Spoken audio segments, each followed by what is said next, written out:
Welcome back, deep divers. I've got a really interesting one for you today. You sent us some fascinating stuff about religion and magic, anthropological writings, actually. And it got us thinking, are these two things totally separate? Right, that's a great question. Or two sides of the same coin? Or maybe something else entirely? Well, what strikes me is how they both tap into this very human need, this need to understand the world around us. Yeah. The forces we can't see or grasp. It's like even today, right? With all our science, we still look to astrology, right? We have those lucky charms. It's like this need for something more. Maybe it's just like built into us. I think it is. It really seems that way. Now, if we imagine religion and magic as two paths branching out, right? They sort of diverge in how they approach this need. So religion acknowledges our human limitations, and we seek comfort and guidance from a higher power. It's like accepting the mystery. Yeah, absolutely. While magic, it's like we're trying to grab the steering wheel. Right? Exactly. It's like I'm going to use these rituals or spells, and I'm going to make things happen the way I want them to happen. Precisely. Magic seeks to control and to manipulate those unseen forces. And here's where it gets really interesting. Our source material points out this very common misunderstanding. It's that magic is just like a primitive version of religion. Oh, yeah. I've heard that. It's like religion is magic 2.0. Right. But it seems like that's not quite right. It's not at all. No. Both religion and magic have existed side by side, for a long time. Since early human history, they're woven into the fabric of societies across, cultures and time periods, and sometimes they even influence each other. Okay, so our source material talks about this, the magic first theory, and this is the argument that religion emerged because magic failed to deliver. So what do you think about that? It's an interesting theory. It's Fraser's theory, and while it initially it's very compelling on the surface, there are some key issues with it. So for one, we don't have a lot of evidence to show that early humans saw magic failing on such a massive scale that they all just decided, we're going to switch teams now. Right, like everyone woke up one day and said, well, this magic thing isn't working. Let's try praying instead. Yeah, exactly. And plus, magic alone can't explain the profoundly personal and emotional side of religious experience. The sense of awe, devotion, connection to something bigger than ourselves. Right. Like you can't say love is just a fallback plan because you can't find someone with a date. A perfect analogy. Yes. Yeah. And the source material, points out that perhaps we're looking at this false dichotomy, framing these two as separate things, Okay. Maybe religion and magic, they aren't derived from each other at all, but rather they're two equally primal responses to the same fundamental human need. Okay. So then what really sets religion and magic apart then? If it's not that one came from the other?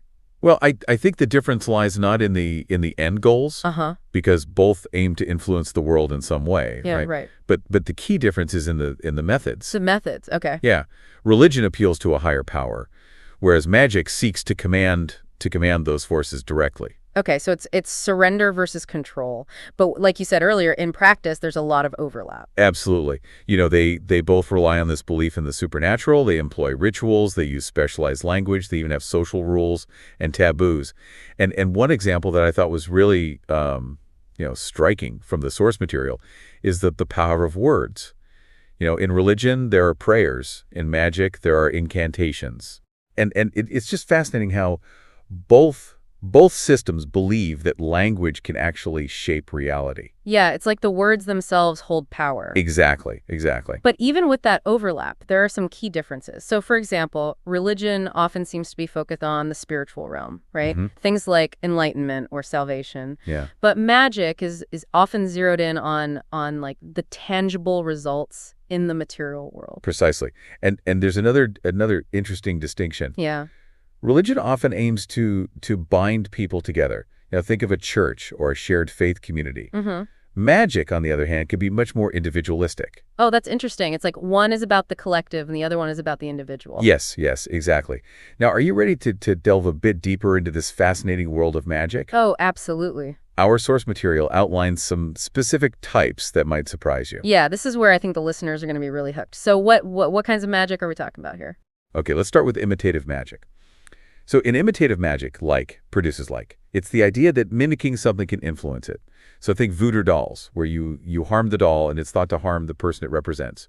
Or rain dances, where you're mimicking thunder to bring about a storm. Oh, it reminds me of that example from our source material. It's a bit grim. In the Kalari Society, if a lover wanted to secretly meet with their beloved, they would sprinkle soil from a crematorium on the doorstep of their love's parents to make sure that they slept soundly. A rather morbid approach. Right. But it perfectly illustrates the principle Yeah. of imitative magic. And then we have contagious magic. Now, this one's based on the idea that things once connected retain a link even after they're separated. Oh, so like using like a lock of hair in a spell or something because it was once a part of the person? Exactly. It's like there's this mystical, this invisible thread that connects the object to the person. It's like it makes me think about like the umbilical cord.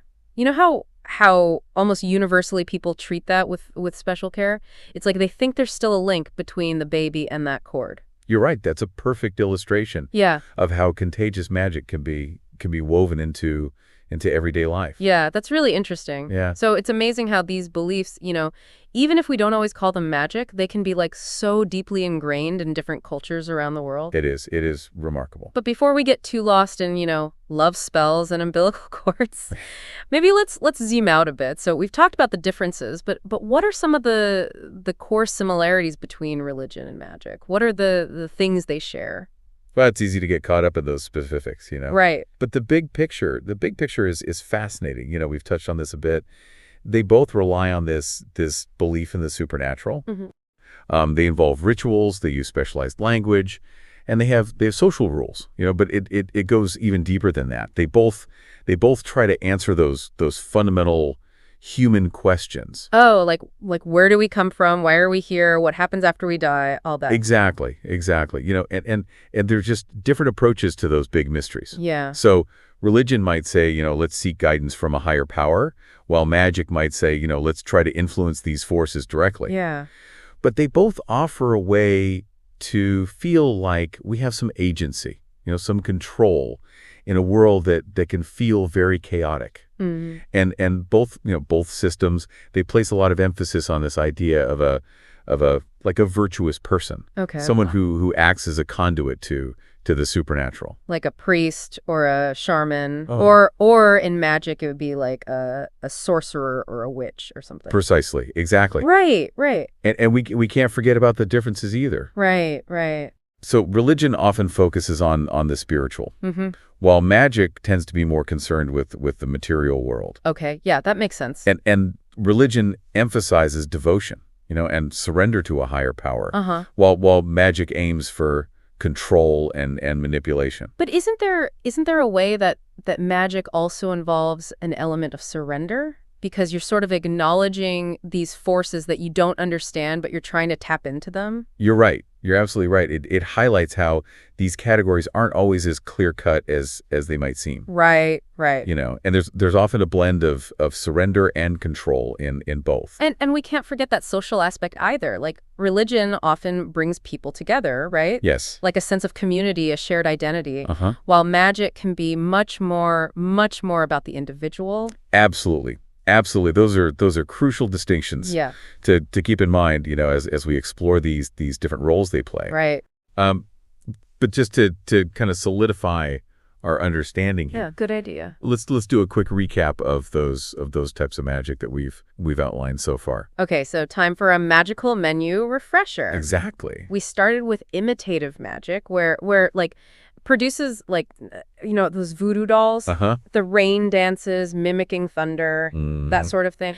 And then there's contagious magic. So that's where things once connected retain a link even after they're separated, like using a lock of hair or something. Yeah, you're right. And then both of those, they sort of fall under this umbrella of sympathetic magic. Yes. Which is basically magic based on connections or correspondences. And then there's periodic magic, and that's where certain events or sequences are thought to be lucky or unlucky. Exactly. So like knocking on wood to ward off bad luck. Exactly. Or not walking under a ladder. Precisely.